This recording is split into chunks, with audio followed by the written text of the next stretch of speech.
कभी कभी दुकान बहुत घाटे में चला जाता है, परेशान लोग हो जाते हैं। तो भगवान ऐसा कोई रास्ता, ऐसा कोई मार्गदर्शन दीजिए जिससे उनकी जिंदगी फिर पटरी पे आ जाए। टिकट है भगवान की भक्ति भजन। आज हम किसी बाहर विदेश में पहुंच जाएं और हमारा करोड़ों रुपयों का बैग गुम जाए तो क्या हम शांत बैठेंगे? बेरते सिया रघुबीर तीरे मन दाकिन के।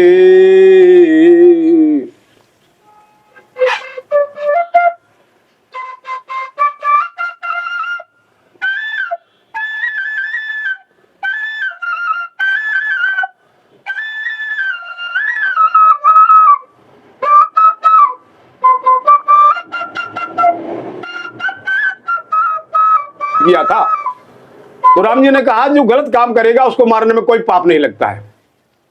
तो राम जी ने कहा तो अवतार तो तुमको जिंदा कर दें? बोले नहीं नहीं। अब आप सामने हो तो कहने का जीवात्मा है क्या, मनुष्य है क्या?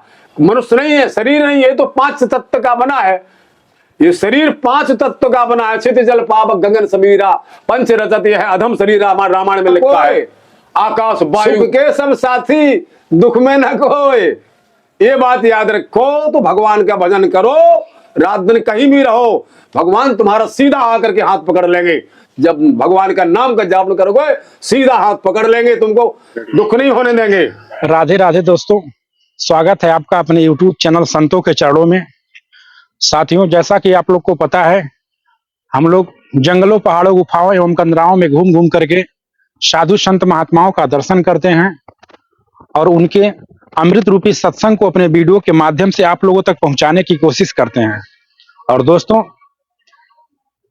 इसी कड़ी में हम लोग पहुंचे हुए हैं आरोग्य धाम जानकी कुंड। साथियों, ये मंदाकिनी मैया का किनारा ही है।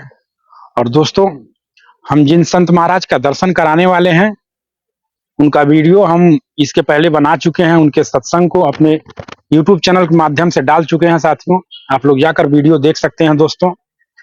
और आज उन्हीं महाराज जी के पास चलेंगे, उनका दर्शन करेंगे दोस्तों। और उनका जो सत्संग आज का है बहुत ही प्यारा सत्संग है साथियों, तो पूरा वीडियो आप लोग जरूर देखिएगा। अगर वीडियो अच्छा लगे तो वीडियो को लाइक करें, चैनल पर नए हैं तो चैनल को सब्सक्राइब करें और वीडियो अधिक से अधिक अपने दोस्तों में शेयर करें दोस्तों। और आप लोग देख सकते हैं महाराज जी का यही मंदिर है, नर्मदेश्वर महादेव जी। और दोस्तों, महाराज जी वहीं पे विराजमान हैं, तो बने रहिए, वीडियो में चलते हैं महाराज जी के पास। प्रभु जय सीताराम। सीताराम।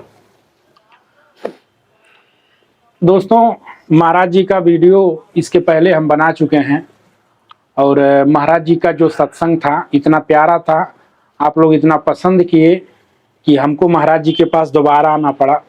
कई संत महात्मा भी हमारे वीडियो को देखते हैं और महात्मा जी स्वयं बोले कि एक बार फिर से बंसी वाले बाबा के पास जाइए, तो हम फिर से आ चुके हैं और आप लोग दर्शन कर पा रहे हैं पूज्य महाराज जी का।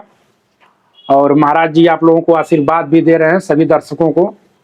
तो दोस्तों, और ये महादेव जी का मंदिर है साथियों, और महाराज जी यहाँ पे पूजा अर्चना करते हैं। तो महाराज जी, सबसे पहले अपने सभी दर्शकों के तरफ से आपके चरणों में कोटि कोटि प्रणाम करते हैं। भगवान की जय, कामतानाथ भगवान की। भगवान, थोड़ा सा हम ये जानना चाहते हैं, सबसे पहले आपको बंसी वाला बाबा क्यों कहते हैं? बंसी वाला बाबा मैं इसीलिए रहता हूँ जी, और अपनी बजाता रहता हूँ, इसीलिए जो है मतलब यही मंदाकिनी किनारे ये श्री चित्रकूट धाम है। यहाँ अच्छा, ये बंसी भी है? हाँ, इसके पहले आप वीडियो में कभी दिखाए नहीं? हाँ, तो ये बंसी में रखता हूँ तो इसको थोड़ा सा सुनाता हूँ। बिल्कुल। यहाँ पर श्री राम जी मंदाकिनी के किनारे 11.5 वर्ष विहार किया राम जी ने। धन्य है, धन्य। जब वनवास में आए हैं राम जी अयोध्या धाम से, तो यहाँ पर 12 वर्ष 11.5 वर्ष भगवान ने यहाँ पर व्यतीत किया है। और यहाँ के संत लोग जो गाना गाते हैं, गीत गाते हैं, उसको मैं आपको सुना रहा हूँ। वो यहाँ गाते रहते हैं संत लोग यहाँ के, तो हमने भी सुना तो हम भी गाने लगे। धन्य है, धन्य है, भाग्य तो कहने का कि बेहरत सिया रघुबीर तीरे मन दाकिन के बेहरत सिया रघुबीर तीरे मंदाकिन के।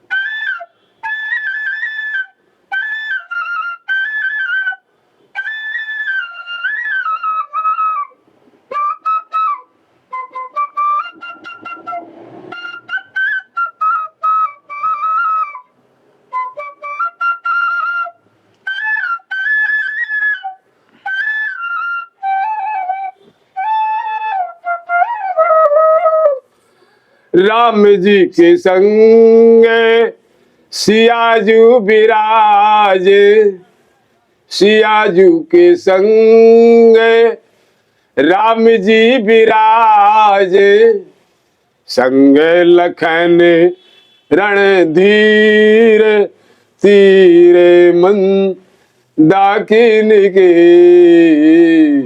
बेहरत सिया रघुबीर तीरे मंदाकिन के। ऐसा हमारी रामायण में लिखा है। चित्रकूट महिमा अमित कही महामुन गाय, आय नहाय सरित बर सिय समेत दो भाई। जब राम जी वनवास में आए अयोध्या धाम से, तो श्रीमद वाल्मीकि जी महाराज जी के आश्रम में गए। यहीं पास में है वाल्मीकि जी का आश्रम। तो वाल्मीकि जी से पूछा कि महाराज हमको 12 वर्ष जंगल में वन में रहना है, आप हमें बताइए। तो श्रीमद वाल्मीकि जी महाराज जी ने बताया कि आप चित्रकूट गिर करौ निवासु, ता तुम्हार सब भांत सुपासु। तो यहाँ भगवान 12 वर्ष मंदाकिनी के किनारे किनारे घूमते रहे। उसी मंदाकिनी के किनारे भगवान ने हमको भी बैठने का, भजन करने का, राम राम जपने का मौका दिया है। तो यहाँ पर हमारे एक से एक संत भगवान आते हैं, हमें दर्शन देते हैं। अभी हमारे जिनका सारे भारत देश में श्री राजेंद्र दास जी महाराज देवाचार्य, आपने नाम सुना होगा। बिल्कुल। श्री राजेंद्र दास जी देवाचार्य 2 दिन पहले यहाँ पर आए हैं। उनका नवीन आश्रम बन गया है संत सेवा के लिए। तो उनका कहना हमने सुना, वो बोल रहे थे कि हमारे सभी भक्तों के, संतों के इष्ट देव हैं को युगल सरकार श्री सीताराम जी महाराज, श्री राधा कृष्ण जी महाराज। युगल इष्ट देव भगवान हमारे युगल सरकार हैं। और युगल सरकार के इष्ट देव कौन है? बोले संत भगवान। युगल भगवान के भगवान कौन है? बोले संत भगवान। इसलिए संतों की संगत करो तो कुछ प्राप्त करोगे। संतन के संग लाग रे तेरी अच्छी बनेगी, खुल जाएंगे तेरे भाग रे तेरी अच्छी बनेगी। तो संतों के साथ लगो, संतों की वाणी को सुनो। देखिए हमारे श्री वृंदावन धाम में श्री प्रेमानंद जी महाराज, प्रेमानंद चार्य जी महाराज जो प्रवचन करते हैं, हम भी सुनते हैं। ये सारे विश्व के लिए, सारे भक्तों के लिए एक कहना चाहिए साक्षात अवतार है। जैसे हमारे माननीय श्री प्रधानमंत्री मोदी जी, हमारे श्री योगी जी सरकार, ये संसार के लिए एक सतमार्ग देने के लिए, एक रक्षा करने के लिए, क्योंकि भगवान का अवतार मनुष्य रूप में नहीं होता है। मनुष्य रूप में हुआ तो राम जी का, लेकिन पहले वाणी के रूप में हुआ। जब महाराज मनु शतरूपा जाकर के नेम सारण में तप किया 12 वर्ष, कितने हजारों वर्ष, तो आकाशवाणी होती है, हे राजन वरदान मांगो, वरदान मांगो, वरदान मांगो। तो प्रकट हुए भगवान। तो महाराज मनु ने कहा कि महाराज आपके ही समान मुझे पुत्र चाहिए। वे ही दूसरे युग में फिर राम जी ने, वही राम जी ही उनके पुत्र बने। वे ही महाराज मनु शतरूपा दशरथ कौशल्या बने। और राम जी वे ही भगवान लक्ष्मी नारायण भगवान जो साकेताधीश प्रकट हुए थे, वही जाकर के राम जी के रूप में लाला बने, दशरथ जी के लाला बने। तो कहने का मतलब कि बगैर भक्ति, विनय पत्रिका तुलसीदास जी की एक पुस्तक है, उसमें लिखा है। तो मेरा तो निवेदन ये है कि सारे संसार को, कि जो तुलसीदास जी की लिखी हुई विनय पत्रिका पुस्तक है, विनय उसका नाम है विनय पत्रिका, उसका अध्ययन करें। विनय पत्रिका का, रामायण का और विनय पत्रिका का अध्ययन करें, लोग पढ़ें, तो अपने आप को समझना पड़ेगा। जिस समय पर राम जी ने बाली का वध किया लंका में जाते समय, तो बाली महाराज की वो ताकत थी, बाली महाराज में जिससे लड़ाई करते थे तो आधा बल आ जाता था बाली महाराज के पास। तो महाराज उनने जो है मतलब बाली महाराज ने कहा कि महाराज आपका अवतार तो भगवान राम जी से, आपका तो धर्म के लिए अवतार हुआ। उनने बताया देखिए जो गलत रास्ता चलेगा उसके मारने में कोई पाप नहीं है। भाई उनने सुग्रीव के साथ अपने भाई के साथ छल किया था, तो राम जी ने कहा जो गलत काम करेगा उसको मारने में कोई पाप नहीं लगता है। तो राम जी ने कहा तो अवतार तो तुमको जिंदा कर दें? बोले नहीं नहीं, अब आप सामने हो। तो कहने का मतलब कि जीव जो जीवात्मा है, ये लोग कहते हैं मैं फलाना मंत्री, मैं फलाना मिनिस्टर, मैं फलाना बड़ा आदमी, मैं फलाना, कुछ नहीं। वो हमारे एक गायक कलाकार ने गाया, राजा हो या रंग के सभी का अंत एक कैसा हो, सुख के सब साथी दुख में न को, मेरे राम तेरा नाम एक साचा दूजा न को, ए जग जीवन रहने बसेरा, ना कुछ तेरा ना कुछ मेरा, फिर काहे को सारी उमरिया पापी की गठरी ढोए।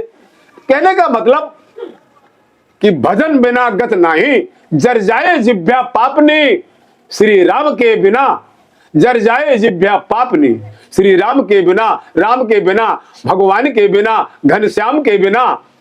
तो जीवात्मा को भगवान का भजन करना चाहिए, और भगवान का भजन जो करता है तो भगवान भी तड़पते हैं कि इस भक्त से मेरा मुलाकात हो जाए और मैं इसको कुछ बोध दूं, ज्ञान दूं। इसलिए जीवन में जो कुछ है तो घर बैठे ही तुमको सब कुछ मिलेगा, लेकिन भगवान पर विश्वास करो। प्रेमानंद जी महाराज जी के वचनों पर विश्वास करो। हम लोग भी सुनते हैं साक्षात अवतार, साक्षात भगवान का, और जाने किस रूप में संत भगवान आ गए हैं। तो भगवान कहने का मतलब कि भगवान कभी हवा के रूप में, ये मोदी योगी जी हवा के रूप में, लहर के रूप में सारे देश में देश को सुरक्षा दे रहे हैं, और हमारे श्री प्रेमानंद जी महाराज प्रवचनों के द्वारा दे रहे हैं। तो इनके हमारे श्री प्रेमानंद जी महाराज जी के वचनों को आप लोग सुने, अपना जीवन का कल्याण चाहिए। और अब जिसको ज्ञान है वो तो सुनेगा, अब जिसको कुछ ज्ञान है ही नहीं है, संतों का संग किया ही नहीं है, वो क्या करेगा। तो इसलिए कहने का मतलब कि भगवान का भजन यही साथी है, जर जावे जिभ्या पापनी, राम बिना गति दूसर नहीं। बगैर राम के किसी भी जीवात्मा का गति नहीं है। वो बता रहे थे जिस प्रकार से ना कि जब काशी जी में हम देखते हैं मुर्दा जल रहे हैं और महाराज कोई लंगड़ा है, कोई अंधा है, कोई उसका कोई सुनने वाला ही। तो जीवन में यदि सुख चाहते हो तो दुख में ही सुख की जड़ है, दुख में सुख की मूल है, दुख में सुख की जड़ है, छिपी है। जब तक हमारे ऊपर दुख नहीं आएगा हम भगवान को नहीं पुकारेंगे, और यदि पहले से पुकारेंगे तो दुख हमारे पास आएगा ही नहीं। इसलिए हमारा प्रणाम है सभी लोगों को, कहना है कि भगवान का भजन और संतों की सेवा और अच्छी संगत करें, भली संगत करें, गलत संगत ना करें, और जीवन में यदि कल्याण, क्योंकि ये जीवात्मा है क्या, मनुष्य है क्या, मनुष्य नहीं है, शरीर नहीं है, तो 5 तत्व का बना है।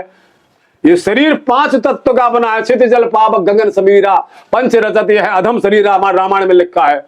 आकाश वायु पृथ्वी, ये सब इससे हमारा हड्डी और मांस, ये खून सब बना है। कैसे? आकाश और पृथ्वी और जल, अग्नि, सब। अग्नि ना हो तो हमारा अन्न ना पचे, अग्नि ताकत से ही हमारा अन्न पचता है। तो अग्नि, जल, वायु, हवा, पृथ्वी, ये 5 तत्व से शरीर बना है, कुछ नहीं है इसमें, केवल इसलिए क्षित जल पावक गगन शरीरा है। ये कुछ मनुष्य नहीं है, कुछ नहीं, केवल ये रामायण में स्पष्ट लगा, ये भगवान की कृपा है जो हमको मनुष्य का शरीर मिला है। ये भगवान की कृपा से हमको मिला है। मनुष्य का शरीर, वो चाहे देश में हो चाहे विदेश में हो, भगवान की कृपा है। जिस दिन भगवान चाहे उस दिन भगवान ले लेता है। इसलिए भगवान की शरण व भगवान का भजन यही जीवन में और सार है, और यही से हमारा नमस्कार है। भगवान, कुछ लोग कहते हैं कि साधु संत से क्या होता है, साधु संत का दर्शन करने से क्या लाभ होता है। तो प्रभु थोड़ा सा हमारे दर्शकों को यह चीज बताएं कि साधु संत के दर्शन से, साधु संतों की सेवा से, गुरु की सेवा से दर्शकों को क्या लाभ होता है, लोगों को क्या लाभ होता है। प्रभु थोड़ा सा कृपा करें, इस बात पे हमारे दर्शकों को आगे उनका रास्ता प्रशस्त करें। देखिए, रामायण में स्पष्ट लिखा है, जिन जिन ने गुरुओं को बनाया है, जिन जिन ने गुरुओं को बनाया है तो उनको कुछ प्राप्त हुआ है। जब हम सत्संग सुनेंगे ही नहीं, सत्संगों की रामायण को पढ़ेंगे ही नहीं, श्रीमद् भागवत सुनेंगे ही नहीं, अच्छे लोगों के पास बैठेंगे ही नहीं, तो हमें विश्वास कैसे होगा। सबसे बड़ी बात है विश्वास की। तो सब कुछ जो है गुरु के कहने से भगवान मान जाते हैं। पापी से पापी को यदि गुरु ने स्वीकार कर लिया, समर्पित हो गया, दरबार में सच्चे सदगुरु के दुख दर्द मिटाए जाते हैं। दुनिया के सताए लोग यहाँ सीने से लगाए जाते हैं। ईश्वर का मिलना कठिन नहीं, सदगुरु का मिलना मुश्किल है। काबिल सदगुरु पाने के लिए सर भेंट चढ़ाए जाते हैं, समर्पित होना पड़ता है। जब तक समर्पित नहीं होंगे तो गुरु प्रसन्न नहीं होंगे। और गुरु एक टिकट है, गुरु एक टिकट है। भगवान की भक्ति भजन, आज हम किसी बाहर विदेश में पहुंच जाएं और हमारा करोड़ों रुपयों का बैग गुम जाए तो क्या हम शांत बैठेंगे? कई को तो हार्ट फेल हो जाएगा और चारों तरफ भी ढूंढते फिरेंगे। इसी प्रकार से भगवान का भजन है। यदि भगवान की कृपा, संतों की कृपा प्राप्त करना है तो उस बैग को सुरक्षा से रखो, माने भगवान का भजन करो। और किसी चौराहे में हम यदि मतलब हजारों की भीड़ में गुम हो जाएं, हेरा जाएं, तो क्या हमारे मन पर विदेश में बीतेगी? उस समय तो हमको केवल एक ईश्वर ही दिखाएगा ना, ईश्वर ही दिखाएगा। तो उस ईश्वर को ढूंढने के लिए और क्या होता है, हम अब क्या बताएं, जब उनको सत्संग करना ही नहीं है, विश्वास है ही नहीं है किसी का, तो कोई घोल करके तो पिला नहीं देता है। इसलिए सत्संग बहुत जरूरी है जीवन में। रामायण बिन सत्संग विवेक न होई, राम कृपा बिन सुलभ न सोई। सत्संग बहुत जरूरी है। अच्छे लोगों की संगत गुरु से भगवान स्वीकार करते हैं। गुरु जिसको स्वीकार कर लेते हैं तो भगवान उसको स्वीकार करते हैं, उसके ऊपर कृपा करते हैं, उसको जीवन में दुख नहीं होता है। सतमार्ग, भगवान मेरी नैया को किनारे किनारे चलाना, मझधार में नहीं ले जाना है। इस प्रकार से विश्वास से ही सब कुछ है। वो कहते हैं कि गुरु बनाने से क्या होता है, गुरु बनाने से भगवान मिलते हैं। गुरु बनाने से गुरु ने जिसको कह दिया मेरा चेला है तो भगवान कृपा करते हैं। ऐसे हजारों शिष्यों की कथाएं हैं। तो उसके लिए भगवान, रामायण में हम देखते हैं रावण को बानर और मनुष्य से उसको खतरा था, ये बानर और मनुष्य से खतरा था। तो जब हनुमान जी गए लंका में तो हनुमान जी भी रावण का वध कर सकते थे, लेकिन प्रभु वो नहीं किए। ऐसा क्यों प्रभु? ऐसा क्यों? इसलिए कि भगवान ने आज्ञा नहीं दिया था। भगवान हनुमान जी को आज्ञा नहीं दिया था कि तुम ऐसा खत्म करना, कोई वो करना। केवल पता लगाना सीता जी का, तो पता लगा रहे थे। पता लगाते लगाते जो है मतलब इलाका की पता बताया राम जी को। ऐसा इसलिए, और क्या, भगवान ने आदेश नहीं दिया था। जितना आदेश देते हैं राम जी उतनी हनुमान जी करते हैं, आगे कैसे बढ़ जाते। इसलिए भगवान ने आदेश नहीं दिया था कि तुम वध करना। केवल सीता जी का पता लगाने के लिए। तो जितनी समस्याएं राक्षसों ने बांधा भी है, हनुमान जी को बांध लिया, भाग में वो भराया है, ये सब नाटक किया है। भगवान ने आदेश नहीं दिया था, इसलिए नहीं मार सकते थे। अंगद जी को भेजा राम जी ने फिर कि तुम जाओ। अंगद जी ने समझाया, लेकिन केवल समझाने के लिए। इसलिए राम जी ने जो आज्ञा दिया वही किया, वही करते हैं। भगवान जैसे अंगद जी के जो पिताजी थे बाली थे, और राम जी ने बाली को मारा, क्योंकि वाली आताताई था। लेकिन अंगद जी का जो है पिता के प्रति जो रिश्ता था उनका, तो अंगद के पिता को राम जी मारे और अंगद राम जी के साथ ही रहे। तो ऐसा क्यों प्रभु? फिर उनको अंगद को पितृऋण लगा होगा, तो वो कैसे मुक्त हुए? अब भाई बाली ने मरते समय सौंप दिया अंगद का हाथ पकड़ के राम जी को। अच्छा अच्छा, हाँ, रामायण में लिखा है। अच्छा अच्छा अच्छा, कि अब ये अंगद को आपका है, इसको आप देख रेख करेंगे, अच्छा, इसको आप सतमार्ग देंगे, जी, इसलिए राम जी के पास रहे अंगद जी। बाली ने ही सौंपा है, रामायण में उठाओ रामायण। अच्छा अच्छा, हाँ, बाली ने मरते समय सौंप दिया जी अंगद जी को। जी। नहीं प्रभु, जैसे कई दर्शक पूछते हैं तो हम कहें गुरु जी से जरूर पूछेंगे इस बात पर। जी। तो भगवान, दूसरी बात है, जैसे कुछ हमारे दर्शक हैं जिनका धंधा बिजनेस है और कपड़े का व्यापार, चाहे किसी भी चीज का दुकान है, तो प्रभु कभी कभी दुकान बहुत घाटे में चला जाता है, परेशान लोग हो जाते हैं। तो भगवान ऐसा कोई रास्ता, ऐसा कोई मार्गदर्शन दीजिए जिससे उनकी जिंदगी फिर पटरी पे आ जाए। वो तो बस केवल एक ही मंत्र है, जाहि विधि राखे राम ताहि विधि रहिए। जैसा भगवान रखे वैसा वैसे रहें, गरीब धनी जैसा भी भगवान बनाए, क्योंकि भगवान के इसमें हान लाभ जीवन मरण जस अब जस विधि हाथ, वो सब भगवान के हाथ, ब्रह्मा के हाथ है। तो जैसा भगवान रखे वैसे ही में रहना चाहिए, लेकिन भगवान का भजन करना चाहिए, भगवान का भजन करना चाहिए। भगवान का भजन कैसे हो जीवन में, भगवान का नाम कैसे लेवे, वो कोशिश करना चाहिए। नाम का कोशिश करना चाहिए, नाम का जाप। भगवान अधिकतर संतों को हम देखते हैं तुलसी माला पहनते हैं, और कुछ लोग होते हैं जो रुद्राक्ष की माला पहनते हैं, लेकिन अधिकतर हम देखते हैं तुलसी माला पहनते हैं। तो इसका फर्क क्या है प्रभु? फर्क ये है कि मतलब जो शिव जी के भक्त होते हैं वो रुद्राक्ष धारण करते हैं, बाकी शिव जी में और राम जी में कोई अंतर नहीं है, एक ही है। वे उनको स्वामी कहते हैं, वे उनको स्वामी कहते हैं, और जो राम भक्त हैं उनको तुलसी धारण करना चाहिए, क्योंकि तुलसी धारण करने से साक्षात तुलसी महारानी, साक्षात आज भी घर घर में आंगन में माताएं सब तुलसी को जल चढ़ाती है, साक्षात देवी है तुलसी माता। और शालिग्राम भगवान साक्षात नारायण है और तुलसी माता साक्षात देवी है, उनकी आरती पूजा करना चाहिए। इसलिए वैष्णव जो होते हैं राम भक्त होते हैं, और अन्य लोग शिव जी को मानते हैं। बाकी शिव जी, रामायण में स्पष्ट कहा, शिव जी और राम जी को बराबर मानो। शिवद्रोही मम भगत कहा बा सो नर मुझ सपने नहीं पावा। मतलब कहने का कि शिव जी को राम जी को बराबर मानो। दोनों रामायण में खूब चौपाई है, उनको पढ़ो, कोई फर्क नहीं है। अब मानने वाले को किसको, कोई देवी को मानते हैं, कोई हनुमान जी को मानते हैं, कोई कृष्ण भगवान को मानते हैं, कैसे कैसे मानते। आइए आइए आइए, इस प्रकार से जो है मतलब निकल आई है। तो कहने का मतलब है कि ये बात है। दोस्तों, आप लोग महाराज जी का दर्शन किए और महाराज जी के विचारों को सुने।